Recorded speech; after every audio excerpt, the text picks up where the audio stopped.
Hello everyone, welcome to our YouTube channel આધુનિક ગણિત and guys GTU diploma semester 2 ની અંદર જે આપણે એન્જિનિયરિંગ અને અપ્લાઇડ મેથેમેટિક્સની સિરીઝ સ્ટાર્ટ કરેલી હતી એની અંદર આજે આપણે પહોંચી ગયા છે યુનિટ નંબર 2 ની અંદર. એનું નામ શું છે? Differentiation and its applications. Okay, so આ જે યુનિટ છે એ GTU ની જે એક્ઝામ થશે તમારી 70 માર્કની એની અંદરથી 16 માર્કમાં જે છે આ યુનિટમાંથી પૂછાશે. ઓકે, સો કમ્પ્લીટ આપણે જે છે એ વિડીયો લેક્ચરની અંદર આજે ફર્સ્ટ લેક્ચર છે આ યુનિટ નંબર 2 માટે. આપણે જે છે યુનિટ નંબર 1 ઓલરેડી કમ્પ્લીટ કરી દીધા છે. તમે ના જોયા હોય તો ડિસ્ક્રિપ્શનમાં હું પ્લેલિસ્ટની લિંક આપી દઈશ, તો ત્યાંથી તમે જોઈ લેજો. આપણે સેમિસ્ટર 1 માટે પણ વિદ્યાર્થીઓ માટે આખું જે છે મેથેમેટિક્સની સિરીઝ કમ્પ્લીટ કરેલી હતી. સેમિસ્ટર 2 માટે પણ આપણે કમ્પ્લીટ કરીશું. એ માટે ચેનલને સબસ્ક્રાઇબ કરી લેજો. વિડીયો ગમશે તો ખબર પડશે તમને કંઈ તો લાઇક કરજો.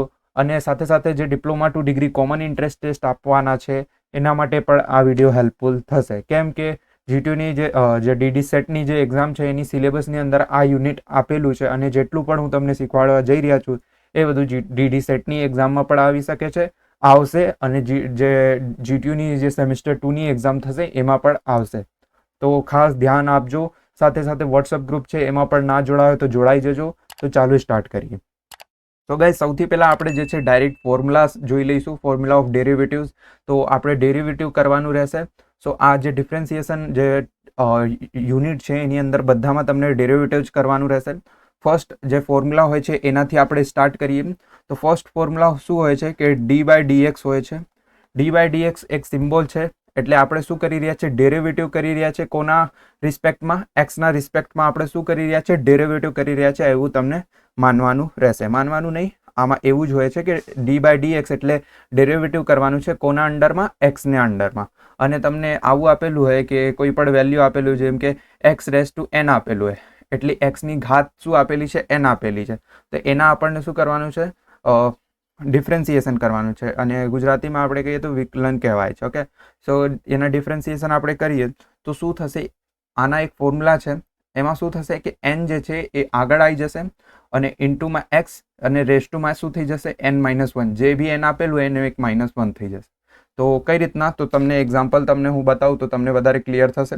એક્ઝામ્પલ નંબર 1 લઈએ આપણે. ઓકે, તો d/dx આપેલું હોય, એક્સના રિસ્પેક્ટમાં તમને ડેરિવેટિવ કરવાનું હોય, તમને વેલ્યુ આપેલું હોય x⁻6. તો શું થશે? 6 ફૂદકો મારીને આગળ આવી જશે, multiply by x, x⁻n-1. n-1 એટલે 6 - 1. તો 6 - 1 કેટલું થશે? 5 થશે. તો 6 માંથી 1 જશે એટલે કેટલું આવશે? 5. તો આ રીતના કરવાનું રહેશે આ ફોર્મ્યુલા પ્રમાણે. ઓકે, હજી એક એક્ઝામ્પલ જોઈ લઈએ. d/dx આપેલું હોય અને તમને વેલ્યુ આપેલી હોય x⁻12. તો કઈ રીતના થશે? 12 આગળ આવી જશે ઇન્ટુ x⁻12 - 1. 12 - 1 કેટલું થઈ જશે? 11 થઈ જશે. ક્લિયર? હજી એક જોઈ લઈએ આપણે. તો તમને આવું આપેલું હોય, d/dx આપેલું હોય અને તમને કરવાનું હોય ડેરિવેટિવ કે x⁻−6. માઇનસમાં આપેલું હોય તો શું થશે? તો માઇનસમાં આપેલું હોય તો 6 માઇનસનો આગળ આવી જશે ઇન્ટુ x અને ઉપર x -6 -1. તો માઇનસનો માઇનસ શું થઈ જશે? પ્લસ થઈ જશે. તો પ્લસ, તો 6 અને 1 કેટલું થશે? 7 થશે. તો શું આવ્યું? રેસ્ટુમાં 7. તો આ રીતના કરવાનું રહે છે. -6 ઇન્ટુ x⁻−7. જ્યારે માઇનસના જે છે એ કોઈ પણ તમારા જે છે રેસ્ટુની અંદર માઇનસમાં આપેલું હોય ત્યારે શું થાય છે? એક વધી જાય છે એટલે 7 થઈ જાય છે. 6 આપેલું છે એટલે 7 થઈ ગયું. એવી જ રીતના અહીંયા જો 3 આપેલું હોય તો અહીંયા શું થઈ જશે? 4 થઈ જશે. અહીંયા -5 આપેલું હોય તો અહીંયા -6 થઈ જશે. અને એનો જ ઊંધો જે છે અહીંયા થાય છે. જો અહીંયા પ્લસમાં 6 છે એટલે શું થઈ ગયું? પ્લસમાં 5 થઈ ગયું. અહીંયા 12 છે એટલે અહીંયા 11 થઈ ગયું. એટલે આમાં શું થાય છે? એક માઇનસ થાય છે. એટલે માઇનસ જ્યારે આવે ત્યારે જે રેસ્ટુ છે એમાં એક વધી જાય છે. આટલું ક્લિયર થયું? હજી એક આપણે જોઈ લઈએ આ ફોર્મ્યુલા ઉપરથી જ એક્ઝામ્પલ, તો તમને ક્લિયર થશે. જેમ કે તમને આવું આપેલું છે એક્ઝામ્પલ, dy/dx અને તમને વેલ્યુ આપેલી હોય 1/x². ઓકે, સો આવું આપેલું હોય તો તમને કઈ રીતના કરવાનું રહેશે? તો શું થશે? સિમ્પલી જે છે આપણે શું કરીશું કે dy/dx અને જે x⁻² છે એટલે x² છે એને આપણે ઉપર લઈશું. તો જ્યારે બી આપણે કોઈ પણ નીચેથી ઉપર લઈએ છીએ એટલે એ શું થઈ જશે? ઇન્વર્સમાં થઈ જશે, એટલે માઇનસમાં થઈ જશે. તો -2 આવી જશે. તો હવે શું થશે? સિમ્પલી ફોર્મ્યુલા જે છે આપણે જે હમણાં જોયું આપણે ફર્સ્ટ ફોર્મ્યુલા, એ જ ફોર્મ્યુલા તમે અહીંયા અપ્લાય કરો. શું હતું કે n જે છે આગળ આવી જશે અને સિમ્પલી જે છે એક માઇનસ થઈ જશે, તો n શું છે -2 છે એ આગળ આવી જશે ઇન્ટુ એક્સ, અને અહીંયા શું થઈ જશે માઇનસ થશે એટલે 2 છે અહીંયા, તો એક વધી જશે એટલે 3 થઈ જશે. તો આ શું થયું મારું આવી ગયું આન્સર. ઓકે, સો આ રીતના કરવાનું રહેશે.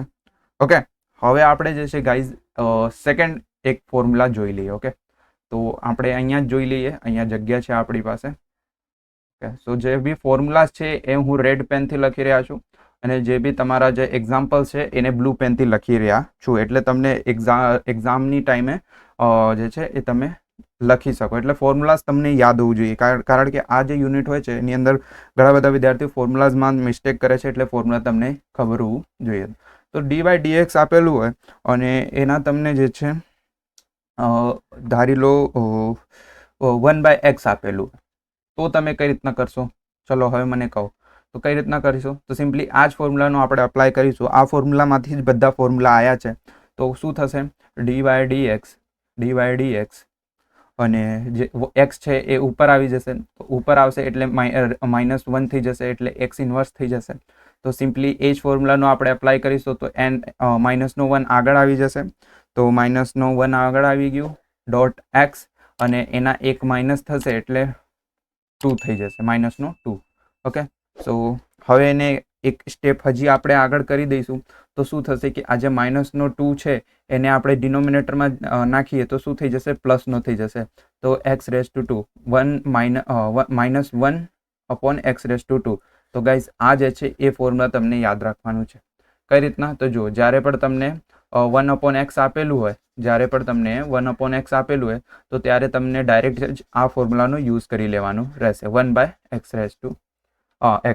ઓકે, 1/x², આ તમને ડાયરેક્ટ યાદ રાખવાનું છે. ઓકે, ક્લિયર થયું શું છે? તો જ્યારે પણ તમને 1/x આપેલું હોય, 1/xનું ડેરિવેટિવ કરવાનું હોય, ત્યારે તમારું ડાયરેક્ટ જે છે -1/x² આવી જશે. ઓકે, -1/x², યાદ રાખવાનું છે. ત્રીજું ફોર્મ્યુલા આપણે જોઈ લઈએ. ત્રીજું ફોર્મ્યુલામાં શું છે કે તમને આવું આપેલું હોય dy/dx અને સિમ્પલી x આપી દીધું હોય, તો શું થશે? સિમ્પલી 1 થશે. જ્યારે પણ તમને કોઈ પણ, જેમ કે અહીંયા x ના રિસ્પેક્ટમાં ડેરિવેટિવ થાય છે અને અંદર પણ x જ આપેલું હોય, ઓનલી ફોર x આપેલું હોય, તો તમારું આન્સર શું આવશે? ડાયરેક્ટ 1 આવશે.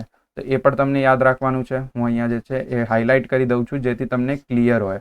ઓકે, કેમ કે ઘણા બધા વિદ્યાર્થીઓ જે છે એ બધામાં મિસ્ટેક કરે છે, તો આ બધા ફોર્મ્યુલાસ છે, તો આ ફોર્મ્યુલા તમે યાદ રાખજો. જ્યારે x આપેલું હોય ત્યારે શું આવે? ડાયરેક્ટ 1 આવે. ક્લિયર થયું? તો આના બેઝ ત્રીજા એક્ઝામ્પલના બેઝ ઉપરથી એક્ઝામ્પલ જોઈ લઈએ કઈ રીતના આવે છે.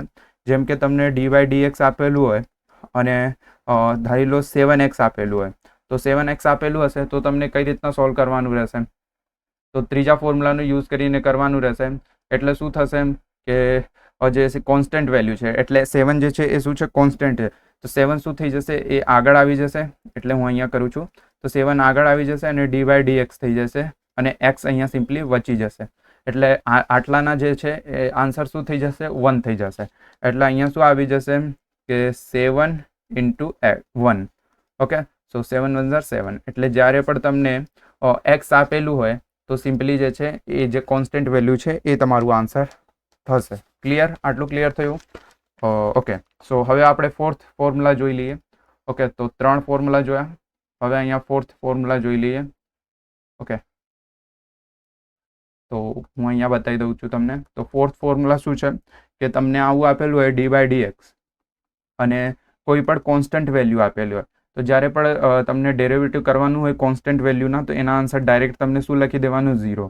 અને c એટલે શું થાય છે? કોન્સ્ટન્ટ. કોન્સ્ટન્ટ એટલે અચળ વેલ્યુ, આપણે ગુજરાતીમાં કહીએ તો શું કહેવાય? અચળ વેલ્યુ. એટલે 1 2 3 4 5 6 કોઈ પણ જે છે એ રેશનલ નંબર હોય એને આપણે શું કહીશું? Constant value. તો કોઈ પણ કોન્સ્ટન્ટ વેલ્યુ આવે તો ત્યારે શું આવશે? 0 આવશે. એક્ઝામ્પલ જોઈએ તો ક્લિયર થશે વધારે. dy/dx તમને આપેલું હોય અને કોના 7 આપેલું હોય, ધારી લો આપણે 7 ની 5 લઈ લઈએ, ચલો. તો તમને શું કરવાનું છે? ડેરિવેટિવ કરવાનું છે એક્સના રિસ્પેક્ટમાં, બટ જે કોન્સ્ટન્ટ અહીંયા આપેલું છે, અહીંયા એક્સ વેરિયેબલ આપ્યું નથી, એટલે આપણે કરી નથી શકતા, એટલે આના આન્સર શું થઈ જશે? 0 થઈ જશે. એક ઓર એક્ઝામ્પલ જોઈ લઈએ. જેમ કે તમને આવું આપેલું હોય dy/dx અને તમને આવું આપેલું હોય 3 + e + z + x, આવું આપેલું હોય તો તમે કઈ રીતના સોલ્વ કરશો? તો આપણે કોના અંડરમાં કરી રહ્યા છે ડેરિવેટિવ? એક્સના અંડરમાં કરી રહ્યા છે. અને આ જ અહીંયા જુઓ 3 પાસે એક્સ છે નથી, એટલે આ શું થઈ ગયું? કોન્સ્ટન્ટ એટલે 0. અહીંયા ઈ છે, અહીંયા એક્સ છે એટલે આના રિસ્પેક્ટમાં નથી થઈ રહ્યું એટલે આ પણ કોન્સ્ટન્ટ એટલે 0. પછી ઝેડ, તો ઝેડ પણ કોન્સ્ટન્ટ કેમ કે એક્સના રિસ્પેક્ટમાં છે. હવે તમે અહીંયા જુઓ તો D by D X upon કોના રિસ્પેક્ટમાં છે? એક્સના. અને અહીંયા પણ તમે જુઓ તો એક્સ આપેલું છે એટલે આ ફોર્મ્યુલાનો તમને યુઝ કરવાનું રહેશે. કયા નંબરનો ફોર્મ્યુલાનો? 3rd નંબરનું ફોર્મ્યુલાનો. એટલે ડી બાય ડી એક્સ એટલે અહીંયા શું આવી જશે? +1. ઓકે, તો અહીંયા શું આવી જશે? +1. ઓકે, એવી જ રીતના હું તમને હજી એક એક્ઝામ્પલ બતાવી દઉં. જેમ કે તમને ડી બાય ડીવાય આપેલું, ડી બાય ડીવાય આપેલું હોય એટલે વાયના રિસ્પેક્ટમાં તમને ડેરિવેટિવ કરવાનું હોય અને તમને વેલ્યુ આપેલી હોય 7 + √2 + y + x. એટલે તમને શું કરવાનું રહેશે? જ્યારે આવું આપેલું હોય ત્યારે શું થશે કે 7 તો કોન્સ્ટન્ટ છે એટલે વાયના રિસ્પેક્ટમાં આપણે ડેરિવેટિવ કરી રહ્યા છીએ એટલે અહીંયા 0 આવી જશે. √2 પણ કોન્સ્ટન્ટ છે એટલે એ પણ 0 આવી જશે. બટ અહીંયા શું છે? વાય છે એટલે વાયના રિસ્પેક્ટમાં આપણે ડેરિવેટિવ કરી રહ્યા છીએ એટલે અહીંયા શું આવી જશે? 1 આવી જશે. અને અહીંયા એક્સ છે એટલે એક્સ અહીંયા છે અને અહીંયા વાય છે એટલે વાયના રિસ્પેક્ટમાં કરી રહ્યા છે એટલે એક્સની જગ્યાએ શું આવી જશે? 0 આવી જશે. તો આ વાતનું તમે ધ્યાન રાખજો. પછી હજી એક એક્ઝામ્પલ જોઈ લઈએ. તમને જેમ કે આપેલું હોય dy dz એટલે ઝેડના રિસ્પેક્ટમાં આપણને શું કરવાનું છે? ડેરિવેટિવ કરવાનું છે. અને અંદર વેલ્યુ આપેલી હોય 2y + 8 + 3x આવી વેલ્યુઝ આપેલી હોય તો શું થશે? તો તમે જુઓ અહીંયા ઝેડ આપેલું છે, તમે બતાવો મને. અહીંયા ઝેડ આપેલું છે, તમે અહીંયા વેલ્યુમાં જુઓ. અહીંયા તો વાય છે એટલે આપણે તો ઝેડના રિસ્પેક્ટમાં કરી રહ્યા છે એટલે અહીંયા તો 0 આવી જશે. પ્લસ અહીંયા 8 છે એટલે કોન્સ્ટન્ટ વેલ્યુ છે, અહીંયા તો ઝેડના રિસ્પેક્ટમાં છે એટલે અહીંયા પણ 0 આવી જશે. અહીંયા એક્સ છે, અહીંયા ઝેડ છે એટલે ઝેડના રિસ્પેક્ટમાં છે એટલે એક્સની જગ્યા પર શું આવી જશે? 0. એટલે આખું જે છે આન્સરનો શું થશે? 0 થશે. ક્લિયર? તો આ બધું ધ્યાન રાખવાનું છે. પછી એવી જ રીતના આપણે કેટલા ફોર્મ્યુલા જોયા? 4 ફોર્મ્યુલા જોયા. એક વાર હજી આપણે જોઈ લઈએ ફોર્મ્યુલા. જેમ કે 5મો ફોર્મ્યુલા તમને આવું આપેલું હોય કે ડી બાય ડી એક્સ તમને અને √x આપેલું હોય, √x આપેલું હોય તો કઈ રીતના કરવાનું છે તમને? તો બહુ ઇઝી છે. તો જેવી રીતના તમને મેં ફર્સ્ટ એક્ઝામ્પલ બતાવ્યું છે એટલે ફર્સ્ટ ફોર્મ્યુલા બતાવ્યું છે એનો જ યુઝ કરીશું. બટ થોડાક સિમ્પ્લિફિકેશન કરીશું. તો જુઓ, જ્યારે પણ √x આપેલું હોય તો √x નો મતલબ શું થાય કે x⁻². ઓકે, x⁻² થાય છે. ઓકે, √2 નો મતલબ આ રીતે આપણે લખી શકીએ છીએ. ઓકે, હવે આપણે જે છે ફર્સ્ટ ફોર્મ્યુલાનો યુઝ કરીશું એટલે જે n છે એ ફૂટકો મારીને આગળ આવી જશે એટલે રેસ્ટુમાં શું છે? 1/2 છે એ ફૂટકો મારીને આગળ આવી ગયું. ઇન્ટુ x રેસ્ટુ શું થશે? 1/2 -1. ઓકે, એક માઇનસ થશે ને, જે બી રેસ્ટુમાં આપેલું હોય એના એક માઇનસ થશે એટલે હવે શું આવશે? 1/2 ઇન્ટુ x. અહીંયા આપણે એલસીએમ લઈએ એટલે નીચે 2 આવી જશે, ઉપર 1 - 2 એટલે કેટલું આવશે? 1. ઓકે, 2 માઇનસ અહીંયા 2 છે અને અહીંયા 1 છે તો 2 માંથી 1 જશે એટલે કેટલું હશે? 1. But Sanu 1 માઇનસનો 1. ઓકે, આટલું ક્લિયર થયું. તો હવે શું થશે? 1 ને આપણે ઉપર જ રહેવા દઈશું, 2 નીચે છે અને આટલા જે પાર્ટ છે એને હવે આપણે જે છે એ નીચે ડિનોમિનેટરમાં નાખી દઈશું એટલે આપણે અહીંયા શું થઈ જશે? ઇન્ટુમાં x⁻1/2. ઓકે, x⁻2 શું થઈ ગયું? 1/2. તો ગાઈઝ હવે શું કરીશું આપણે? Okay, clear? રેડી? તો હવે શું થશે ગાઈઝ? તો અહીંયા 1/, ઓકે, સો ગાઈઝ જુઓ 1/, નીચે શું છે? 2 છે. હવે x⁻1/2 છે, x⁻1/2 હોય એને શું કહીશું આપણે? √x.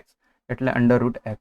તો તમને આ ડાયરેક્ટ યાદ રાખવાનું છે. શું યાદ રાખવાનું છે? કે જ્યારે પણ ડેરિવેટિવની અંદર √x આપેલું હોય તો એના ફોર્મ્યુલા શું હોય છે કે 1/2 √x. ક્લિયર? એટલે જ્યારે બી ડેરિવેટિવ √x નું કરવાનું હોય તો એના ફોર્મ્યુલાના ડાયરેક્ટ આન્સર શું થાય છે? 1/2 √x. 1/2 √x. √2 ના ડેરિવેટિવ શું થાય? 1/2 √x. 1/2 √x. આ રીતને તમને યાદ રાખવાનું છે. તમે કરી શકો છો, આવા સોલ્વ કરી શકો છો, બટ સોલ્વ ક્યાં સુધી કરશો તમે? તમને યાદ રાખવું પડે. આ બધા ફોર્મ્યુલા તમને શું કરવું પડે? યાદ રાખવું પડે, ત્યારે જ તમારું બધું સોલ્વ થાય. તો આપણે આજના વિડીયોની અંદર 5 ફોર્મ્યુલા જોયા છે. જુઓ, અહીંયા ફર્સ્ટ ફોર્મ્યુલા હું તમને ફરીથી રિવાઇઝ કરાવી દઉં. n આગળ આવી જશે એટલે n-1 થશે. આ એક ફર્સ્ટ ફોર્મ્યુલા છે. સેકન્ડ ફોર્મ્યુલા છે 1/x આપેલું હોય તો સિમ્પલી x જે છે ઉપર જતો રહેશે એટલે 1/x આપેલું હોય એનું ડાયરેક્ટ ફોર્મ્યુલા શું થાય છે? -1 અપોન એક્સ સ્ક્વેર.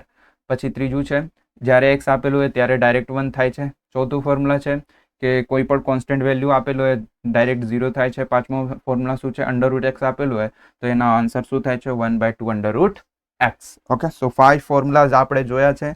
નેક્સ્ટ વિડીયોની અંદર આ 5 ફોર્મ્યુલાનો યુઝ કરીને એક્ઝામ્પલમાં કઈ રીતના પૂછાય છે, 3 માર્કના એક્ઝામ્પલ કઈ રીતના પૂછાય છે એ આપણે જોઈ લઈશું.